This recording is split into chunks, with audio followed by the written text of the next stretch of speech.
Assalamu alaikum wa rahmatullahi wa barakatuh. Today we have the topic about the triradiate cartilage and how the acetabulum development. Still, we are starting to talk and we continue our talking about the development of the hip joint. And now we will talk today about the so important area, the acetabulum. We said that the head of the joint is acetabulum, socket, and head.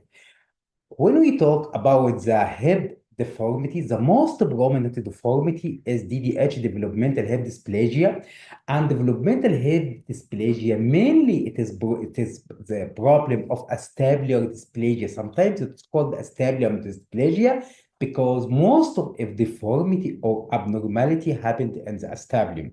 So now we will follow the development of the acetabulum step by step to first, empower and enforce its development. Second, to prevent any abnormalities that could happen on it. Third, we can diagnose the deformity once it happened, and we can decide what the proper treatment or how we can deal with it.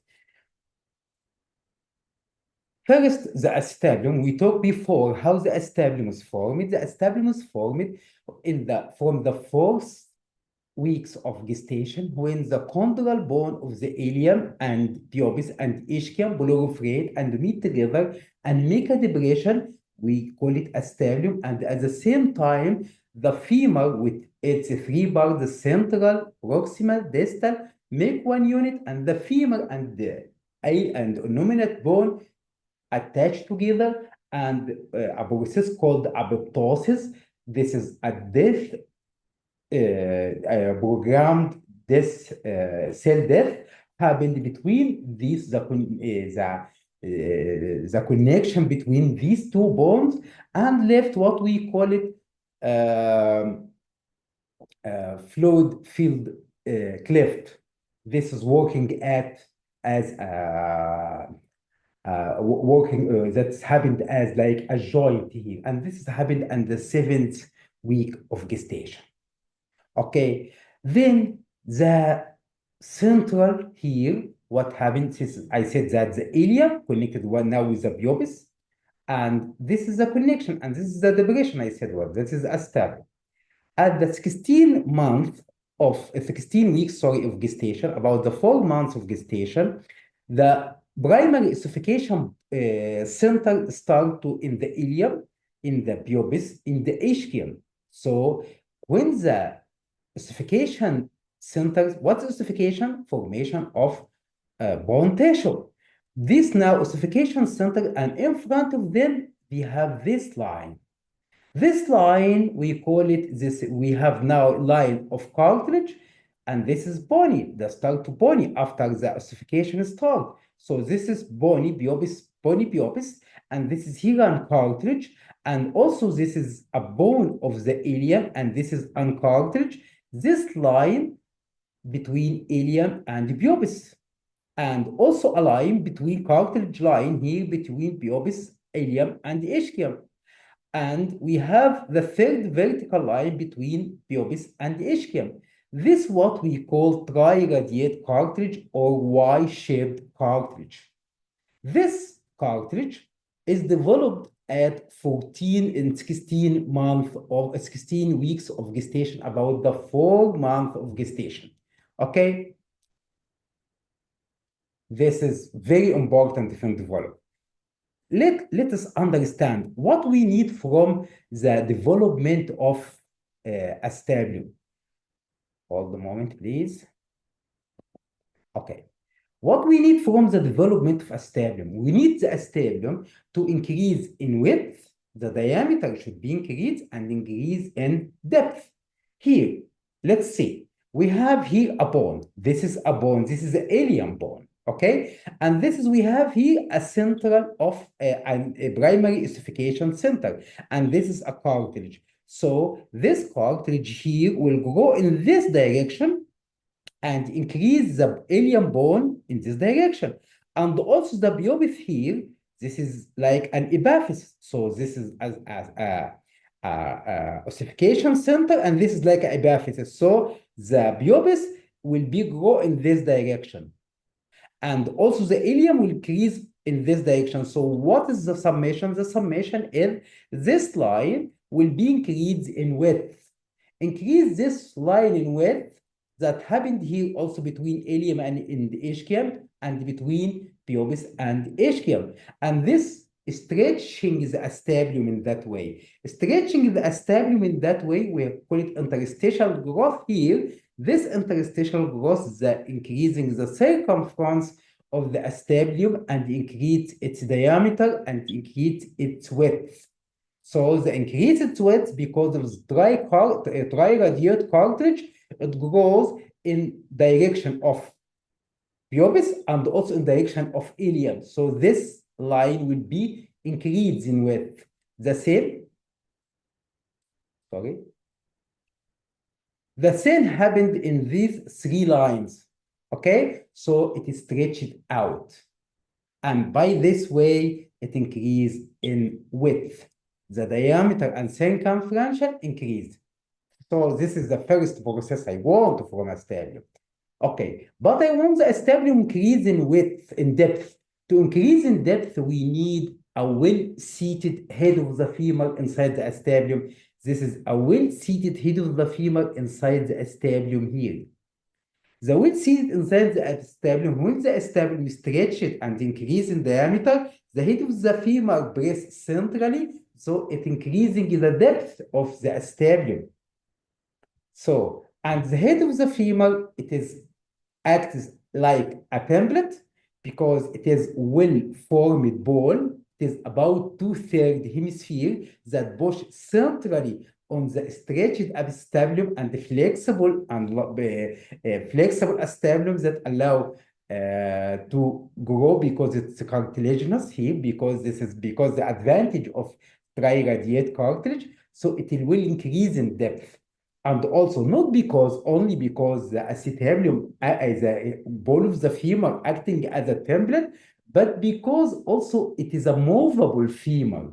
We have a movable head of the femur. This movement now in uterus, the movement in the head of the femur of the hip joint starting from the embryonic period. I mean, about 8 weeks of gestation, starting the flexion of the hip joint. This flexion of the hip, this movement and muscular action, and this continue also in the fetal stage. And more movement increase, the more the movement increased in the hip joint, the head of the femur inside the acetabulum, it molds the acetabulum and form it, increasing its depth, especially, and also increasing its width. So now we have a wide and deep socket of acetabulum. This is because of the advantage of the triradiate cartilage and the presence of well-seated movable head of the femur and also movable acetabulum in the head of the femur.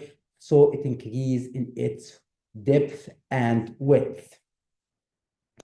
Now we will understand here the acetabulum. I said this acetabulum, this is now it is good formed, it is well formed here.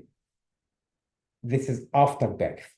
This happened after birth. Now the primary ossification centers at the birth increase. After birth, what we have another things. We have secondary ossification centers. We have the iliac crest and the posterior inferior iliac spine. This is two cartilage here. This is epiphysis. Look to the ilium as a bone, as a long bone. Like this is epiphysis, this is epiphysis. He has 4 epiphyses. The epiphysis, the iliac crest, the posterior inferior iliac spine, the triradiate cartilage here, the other triradiate cartilage here. Now the ilium will be stretched and increased in its size. While the ilium increases in size, it molds and stretching and forming the acetabulum, increasing its width. And I said because of the presence of the movable head in the acetabulum, increase also its depth. The same happened here. Look to the pubis here. The pubis has 4 epiphyses or cartilage. This triradiate cartilage for pubis, and this one, and this is for pubic tubercle, and this is ramus also cartilage here. These cartilage also increase the depth of acetabulum. This is the second ossification center here. So this is a cartilage, and here second ossification center, second ossification center. The cartilage moving that way, so the pubis will be increased in size. That is will stretches the acetabulum with it. The same happened for the ischium, with here also cartilage here, or the epiphysis cartilage here in the ischial tuberosity, and the ramus bone here, and also the triradiate cartilage. Okay. So because of these three bones, now we have like an epiphysis, and will be stretched the ilium, pubis, and ischium, and increase in its width of acetabulum. Also in acetabulum in itself, we have a complex acetabulum complex cartilage. We have the triradiate cartilage for acetabulum. We have here the rim of acetabulum. This rim of acetabulum, it was cartilaginous, and also we have the labrum on acetabulum. So the labrum, the acetabular rim, and triradiate cartilage. These are the acetabular cartilage complex. This cartilage behind or beneath this is the ossification center. So the cartilage grow. The triradiate cartilage increase the width and diameter, and the rim increase it will grow up, increase the depth, and also the labrum increase more depth. And by the way, the labrum covering the head of the femur at that time. So by the time, so the labrum increase in its upward with the acetabulum rim, and at the same time, the triradiate cartilage increase its width. And this has happened, and at the same time, we have a head of the femur inside, so increase in width, and the head of the femur push centrally by the forces of muscular action, which increased now because of the effect of gravity. The muscle more powerful, so the the joint reaction force is more hard and more effective. And in addition to the weight bearing, at that time after birth, we starting the weight bearing. So with the weight bearing, it should be gradually from quadruped position for squat position, from prone knees, from the kneeling, and so we have to gradually adding weight bearing and gradually adding muscular action on the head of the femur to mold the acetabulum socket step by step. This happened here after birth because the presence of secondary ossification centers.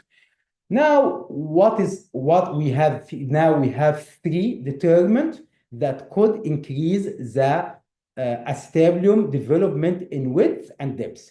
First, the acetabular cartilage complex with its three components: the acetabulum rim, the labrum, and triradiate cartilage.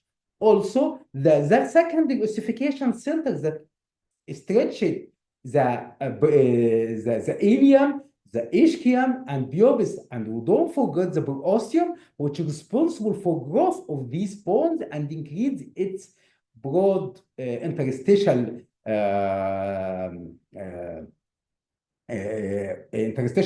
growth. That means it will be stretched and increase in diameter here. Okay, this is the triradiate cartilage complex. We can see it because this moved from its place.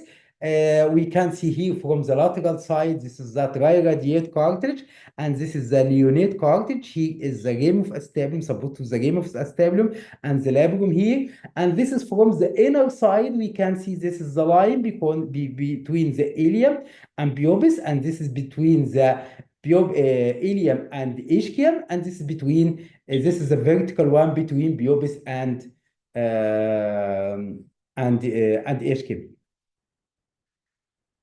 Now, these are the secondary ossification center. I can summarize it here easily. This is the yellow one is the cartilage. In this cartilage, we consider these are like the epiphysis. Okay, we have, but I want to add here the rim of the acetabulum here. This rim of acetabulum still is the cartilage, and also the acetabulum labrum. Above the rim of the acetabulum, we have acetabulum labrum. From these 7 parts, from these parts, from one, this is the iliac crest, posterior inferior iliac spine. This is the triradiate one here, other triradiate line, this triradiate line, the acetabulum rim, the acetabulum labrum, the ischial tuberosity, the ramus cartilage here, and pubic ramus. From this cartilage, we see that the acetabulum will move in that way, stretched in all direction. So it increases in width. And all I said that because of, so for good development of acetabulum, we need well-seated head of the femur inside the acetabulum. The well-seated is well-seated and movable. So we have to avoid any, we know that the closed back deposition of the head of the femur to be well-seated in the acetabulum with flexion and abduction lateral rotation. If we put it in this position, it will be fitted more, and also the weight bearing and the muscle action. So we have to have a flexible tissue around the hip joint. We have stronger muscles around the hip joint. We have to start weight bearing as soon as possible, but take care, it should be gradual, not abrupt weight bearing. So we have to take care about that. And we have to follow the acetabulum step by step to avoid any problem that could happen at this area. See here, this is a well-seated head of the femur inside the acetabulum. We can see here, this is a triradiate cartilage. This is a triradiate cartilage between the ilium and the pubis, and between the ilium and the ischium. And this is here the, we take it in the last one. This is the longitudinal growth plate here, the head of the femur, and this is the greater trochanteric growth plate. Okay, and this is formed because of well-seated head of the femur inside the acetabulum. Any abnormality at this period from the 4 weeks of gestation to 25 years, this is most important period for the development of acetabulum, which it could interfere with the healthy hip joint. So especially in the early stages, we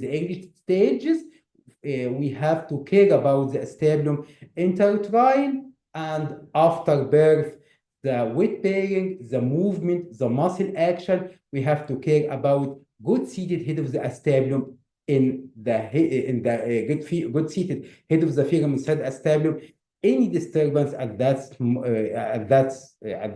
moment, we have to interfere it as soon as possible. If the head of the femur is out of the acetabulum can't grow at all. It will grow, maybe it will grow in width, but possible to grow in depth. And also we can talk about the tissue inside the acetabulum cavity, the vulvinar, the ligamentum teres. All of these tissue compose the acetabulum, the head of the femur out of acetabulum. Thank you for listening for this lecture. It's very important to understand the role of the acetabulum cartilage complex, especially the triradiate cartilage, how to reinforce it, or empower it, and prevent any deformity that could happen at this time. Thank you for listening. Hope to see you in the next lecture. Okay, bye.